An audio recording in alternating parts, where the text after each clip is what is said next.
Hello and welcome to this CIPS Foundation special episode of Futures, the podcast series brought to you by CIPS, the Chartered Institute of Procurement and Supply.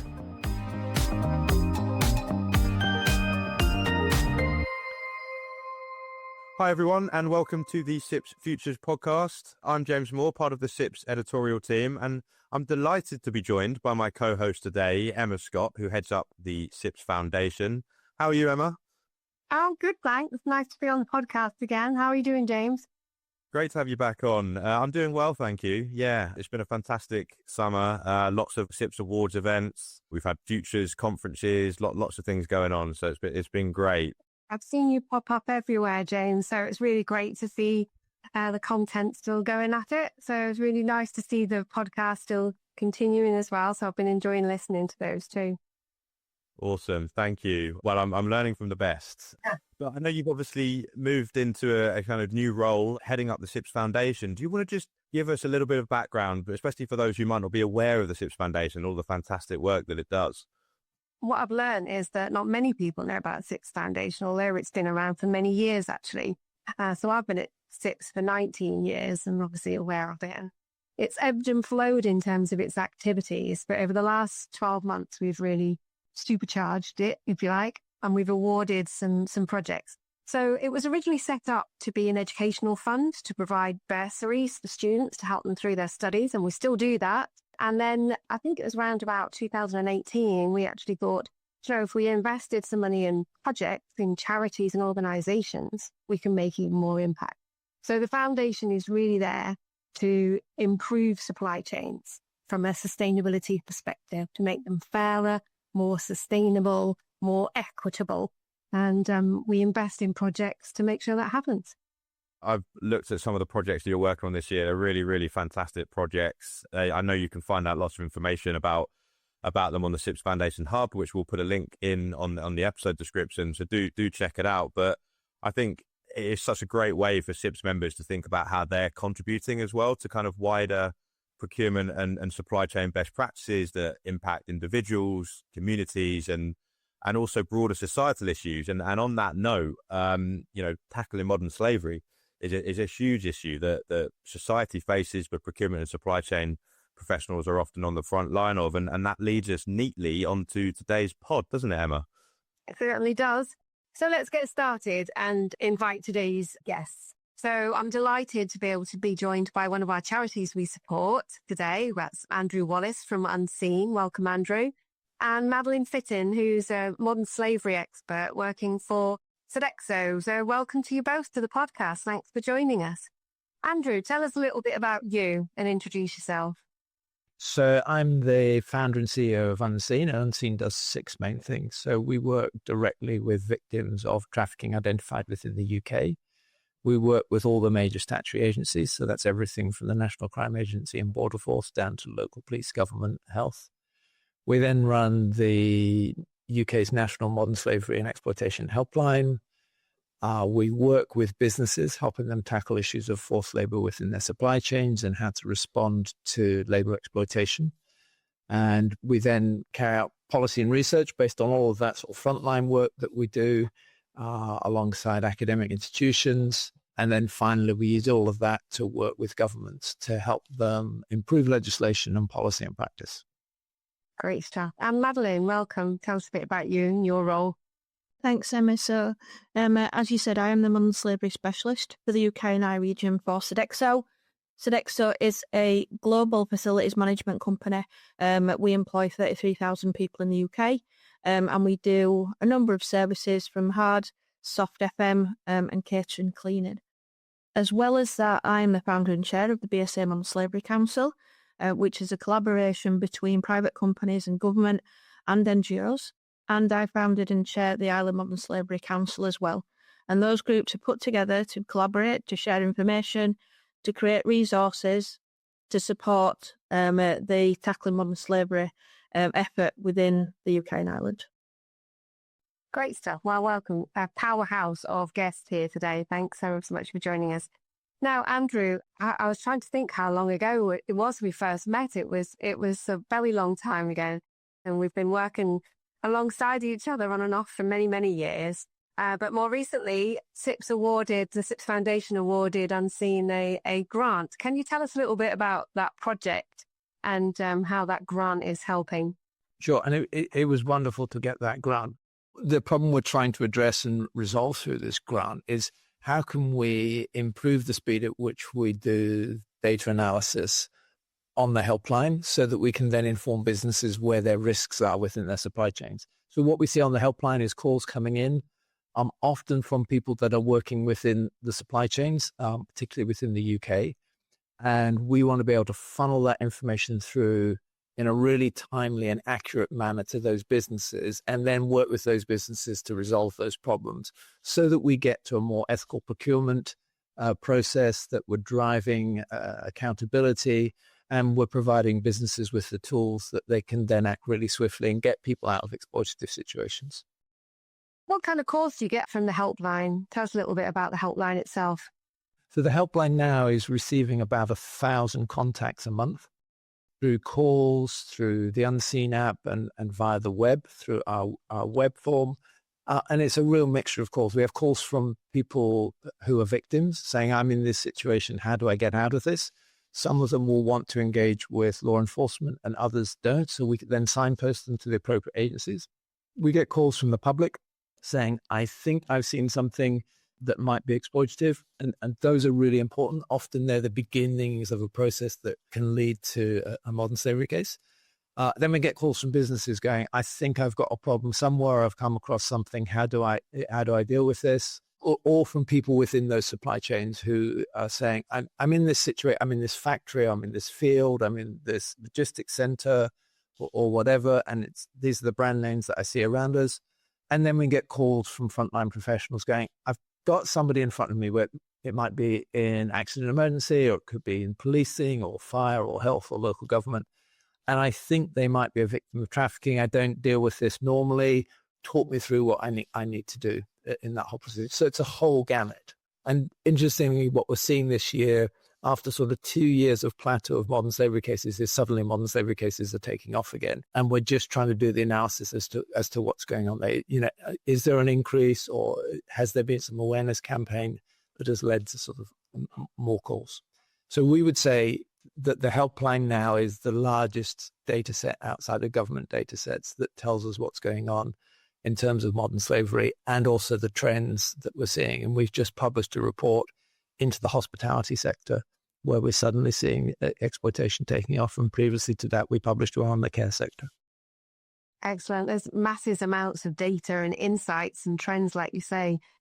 Madeline, how important is this kind of intelligence from the labour abuses to the work that you do? And I guess other procurement professionals must find that incredibly useful. It's extremely important, Emma. And one of the reasons is because, as Andrew very well knows, this crime morphs all the time. Gangmasters find different ways of manipulating systems, processes, and governance to allow access, as we saw in the care industry with student visas, as we're now seeing in the report on hospitality that Unseen launched in the last week. All of that data you need to keep abreast with, and that includes areas where the GLAA might be reporting as well, CIPS, the ILO, the Global Slavery Index, Supply Chain Sustainability School, everything down to pieces that might be heard in parliamentary evidence sessions. This is where you can get that information and take it and use it. And this is free. So this isn't a budget issue for businesses. These are resources that are out there, freely available to use and to create your risk assessment on your supply chains and develop and refresh that. And as well, your audit programs, focusing where it needs to happen. So getting that data timely is quite important, isn't it? Like you say, the landscape changes at such pace. So that timeliness of the data is really key as well. It is. And international supply chains as well as UK, where you've seen spikes, then that's where you need to be focusing your efforts, your audits, and changing your risk assessment for high risk categories. Madeline, as you've just explained, this is an incredibly complex issue. It's a global issue. It's not an easy one to tackle from a procurement and supply chain professional. How important is it to collaborate with organisations like Unseen on the modern slavery issue?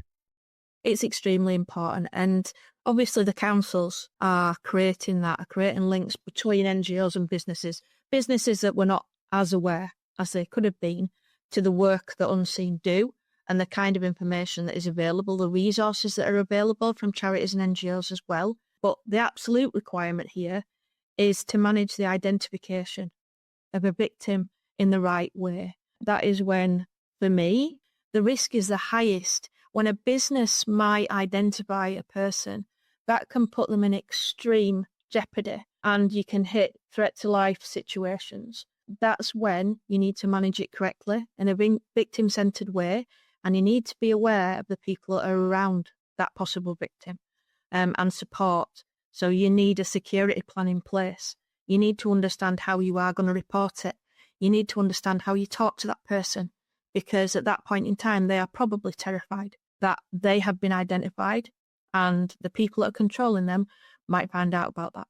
So this is where Unseen come in and the helpline to support, to help that person to be extracted and then hopefully get the help and support that they need in safeguarding and with agencies and the police. Andrew, it's been 10 years since we chatted at the launch of the Modern Slavery Act at the Home Office. I remember a launch event there. That was fairly leading edge at the time and quite forward thinking. We know much more now than we did then. What is the legislative landscape now? What's the size of the problem? Have things improved? What's your gauge on that?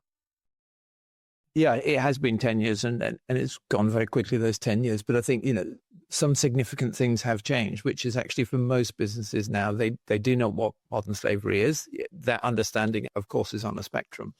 And that wouldn't have happened without things like the Modern Slavery Act, and in particular, Section 54, which was transparency in supply chains, which was saying to businesses, tell us what you're doing in order to tackle this problem.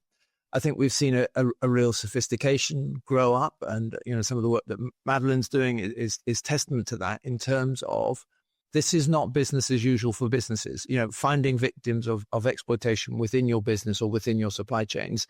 And it's interesting, the trade strategy that's just come out from the Department of Business and Trade explicitly says work with NGOs on this, because they're the key knowledge holders and they're the experts in dealing with this. So I think the landscape has changed. But however, what we've seen is a kind of lukewarm response from business to Section 54. We still have 7,000 businesses that have never produced a modern slavery statement. And what we've seen around the globe is, yes, the UK took the lead, but we've now seen legislation grow up around the globe. And what it is now moving towards is what we call managed human rights due diligence, which is saying to businesses, you have a responsibility to know where your supply chains go, to know the circumstances in which either workers are being treated or goods are being made or raw materials are being extracted. And it is not enough to say, well, I know where my tier ones go, but I don't know beyond that. So I think there is this movement to say, you must know where your supply chains go and you must know the circumstances around it. So that is called mandatory human rights due diligence. And then we've seen, particularly in the US and the EU now following what's called forced labor bans. And what that means is that if goods are tainted by forced labor, they cannot enter that market space. And the US has developed it even further with what's called the Uyghur Forced Labor Prevention Act, which has a presumptive clause in it, which says we will presume everything that comes out of Xinjiang in China is tainted by forced labor and it cannot have access to the market unless you can prove otherwise. And so what we're seeing is a legislation growing up, and what we're now seeing in the UK, and we saw this with the Select Committee on Business and Trade, headed up by Liam Byrne, and then the Joint Committee on Human Rights, looking into forced labor and supply chains. Both businesses and parliamentarians explicitly saying we want to see mandatory human rights due diligence and forced labor bans.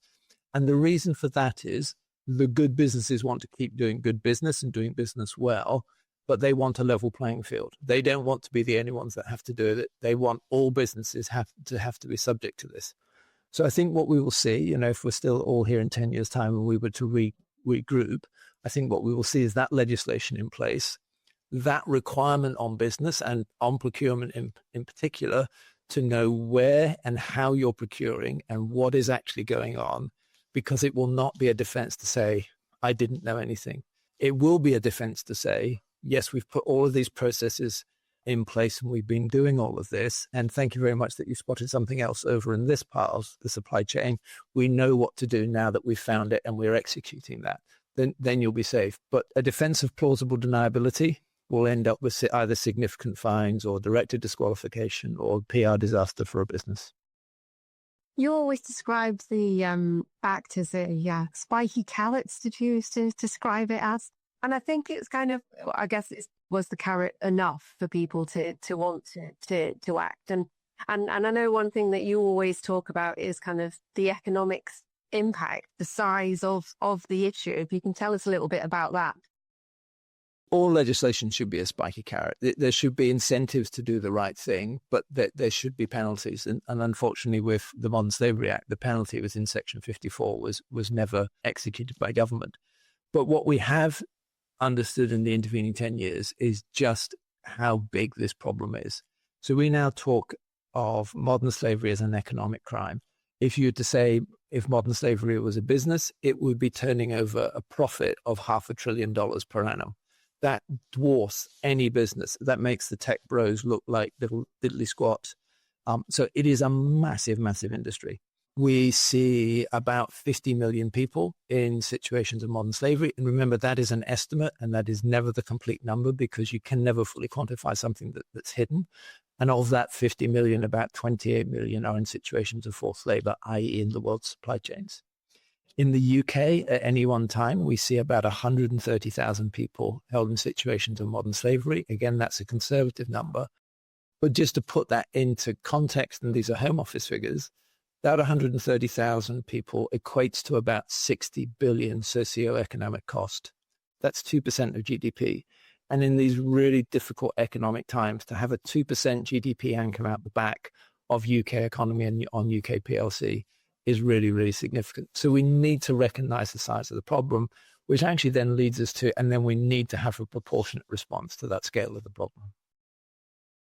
That is some figure that you've, some figures, I suppose, that you've quoted there, Andrew, and it really puts it into stark perspective of the challenge here and the size of this issue. Madeline, I'm curious as to your perception of what you think will really make a difference going forward from a business perspective. Is it putting it into that kind of business economic mindset and listening to some of those figures from Andrew? Or do you think that more legislation might be the answer? Can we learn anything from, I think, Australia launched in 2018, I believe, Canada in 2023. Is there anything we can learn from those pieces of legislation that go beyond what the UK is doing? There are arguments for and against fines in that you don't want to drive this underground. You want businesses to be able and to want to report. You need this out in the open, as the likes of Tony's Chocolate. That's what they're doing. They put their reports out to talk about what they found. And globally, as you've said, the legislation that's come out from Norway, from Germany, from the EU, when CS3D comes through, is looking at 5% of global turnover fine minimum for member states. Now, that is a C-suite risk to any business. Any business is a 5% loss of turnover. So it is important that it is taken in that manner by businesses, that this is a commercial risk. But more than that, and the likes of marshals from many, many years ago, anybody who sees a marshal's truck driving past will see the Modern Slavery Helpline number on the side of that. That's been in place for 20 years at least. And I only know that because that's where I started talking about ethical trading many, many years ago. Marshals have been leading the field before legislation was there, and doing it because it was the right thing to do, especially with the commodities that they were bringing into this country. So in terms of the Modern Slavery Act, as Andrew said, there will be changes to that over the next 10 years. We're pretty certain about that. There is new TIS guidance out that has been launched by the Home Office. That is very, very useful. It's available online. It's available free of charge. That takes steps on how you can manage this risk. But I think to kind of finalise that, what the EU did, or what was going to come in with double materiality in terms of CS3D and ESRS, that they've hinged a point there, which is you can have training and you can have audits and you can have all these lovely things. If it doesn't make any difference, then that's what we need to do. That's what double materiality was trying to do. It was saying, what are you doing and what actually happens as a result? Are you finding more people? Has that campaign actually worked? And that is very useful. And I think that's where we need to look. How difficult is it to keep this high on the agenda, Madeline, in organisations? How we've got so many other pressures and priorities. How do you keep it at the forefront? It is a challenge, and the S out of ESG, it is a tough one that can sit behind net zero, social mobility, and always following government priorities and where they're leaning. We always look at what happens in the King's Speech as to what may happen the next year. And if modern slavery isn't mentioned, then that is a back foot position, because we want this to be talked about. But the most important thing behind that is keeping talking about it, the continued conversation, and bringing the reality to the doors of the board to understand this is something that we still need to prioritise. And that's what I've been doing for 8 years at Sodexo. And all of the collaborations that we have then strike that in other businesses who may be at a very early journey in their maturity. So you need to then educate them to understand what it is and how it is and what to do about it. So conversation, and there is more press on this now. There is more focus, but we need more, and we need to continue that conversation as we are today. I guess it's a job not only to keep it alive internally in your own organisation, but in the hearts and minds of your suppliers as well. How do you keep them engaged? Again, you've got different suppliers at different levels of maturity, and you have to be proportionate, and you have to understand where that supply is coming from. UK-wise, it should be simpler, it may not be, but internationally, that's something you've got to understand where that supply is coming from, how you can engage with them over a myriad of commodities, fruit and veg, cocoa. You've got to understand what is the makeup of that culture, that climate, and what they understand, and then guide them and help them develop alongside you. Give them the tools to be able to do it. That means sharing your resources, doing the training, giving workshops, giving masterclasses to help them to be able to work with the parameters of what your organisation expects. And that can be supplier forums, sustainability groups with your suppliers and clients, not just a code of conduct that you ask somebody to sign and the ticket. That's not it. That's not supporting your suppliers to do something about this. Really interesting, Madeline. You mentioned there are a couple of areas like cocoa and agriculture that modern slavery is quite prominent in. I know, and we heard this at the CIPS Futures Conference in Australia earlier this year, that the solar panel industry is also one where it's incredibly rife. But Andrew, are there any other sectors or commodities, maybe supply chain commodities, that modern slavery is high on the, the risk is high, for example? I put a piece out on LinkedIn a few months ago where I sort of almost in exasperation said, is there nothing that I can buy that isn't tainted by forced labor? So the short answer is actually almost every commodity, and I guarantee every business will have this. There are some that are more vulnerable than others. Sometimes that's around how a business is structured.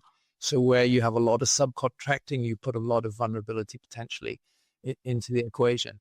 And then from what we see from the data, it's industries like construction, where we see a lot of problems, where logistics is taking place.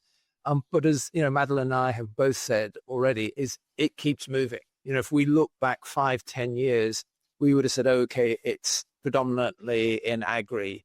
Now we're saying it's construction, it's care sector, it's hospitality. When you look at commodities, and this transition to the sustainable economy, yes, but lithium and all those raw earth materials are all vulnerable to it. The Great British Energy Bill, we fought and worked on an amendment with others that now says, for Great British Energy, you cannot purchase goods that are tainted by forced labor. We got that same amendment into the Healthcare Act in terms of the NHS cannot purchase goods that are tainted by forced labor. And they're having to look at both medical equipment and clothing. And, for businesses, often your vulnerability could be in goods not for sale, where you don't have that same level of due diligence. So I think the bottom line is consider everything vulnerable, know where the supply chain goes, know the circumstances in which it's made, And don't think just because, okay, that commodity doesn't necessarily appear on a list somewhere that it's not vulnerable to it. What we have learned over the years is that these exploiters are hugely resourced, $500 billion profits per annum. They dance around legislation and they really don't care. They're looking at your business and going, where's the vulnerabilities? Where can I make that opportunity to make money? This is all about making money and finding vulnerabilities in which to make it. Exactly that, because these aren't a bunch of cowboys or opportunists. This is serious organised crime, isn't it? And they are actively seeking out what the next opportunity is for them. And I think what you can extend that to there, as a procurement person, don't look at it at just a commodity level. Look at it at supply level. Look at it about that business, because it's simply having a broad brush approach in terms of risk assessment on commodities.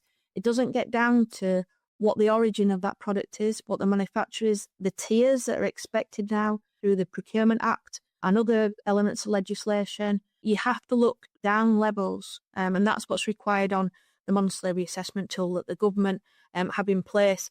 You have to look past, well, I know that oranges or chocolate are at risk. Look further into that. Look at where it's coming from. In parliamentary evidence session that was about China and yogurt and the Xinjiang region, oranges were mentioned because of bans that have been put in place, like the Forced Labour Directive around the EU, like the bans that they have around the US. There are now channels that say it has to go to another country because some countries aren't allowing that in, and oranges are produced en masse within China. So if it says non-EU on your oranges, it's probably coming from China because they can't send it anywhere else. So look at these things at this most singular level that you can and see how you can prevent that from coming into your supply chains. Thanks both. Amazing insights there. If you were to leave one piece of advice with our listeners, what would that be? Andrew? It would be look for it, know you're going to find it, and don't be afraid to report that you have found it. Madeline? Ask people within your procurement team, reach out and say, is there anybody who's got a passion about this, an interest in modern slavery and human rights due diligence, and support that person then to develop a strategy to create something about modern slavery within your organisation. And that's what happened when I arrived at Sodexo and I took that on. And you find that person and they will drive it and they will be passionate about doing something about it. And that is within all procurement teams, all supply management teams across the UK. There will be a person who wants to do this. Great stuff. Thanks ever so much for joining us. So that's it for this episode of Futures. Thanks to Andrew and Madeline. Check out the link in this episode's description to head to the CIPS Foundation webpage, where you can find out more about the projects we support, bursaries. You can download our new impact report, where you can see each project's progress to date, as well as links through to our playlist. You can see some great videos of all the projects that we're supporting this year. If you're a regular listener to the podcast, please do share it with your colleagues, teams and network. This podcast has been brought to you by CIPS, the Chartered Institute of Procurement and Supply. For more information on CIPS, head over to cips.org, where you can find out more about our upcoming events and all the excellent training opportunities on offer. For now though, that's it from us. Tune in again soon for the next episode.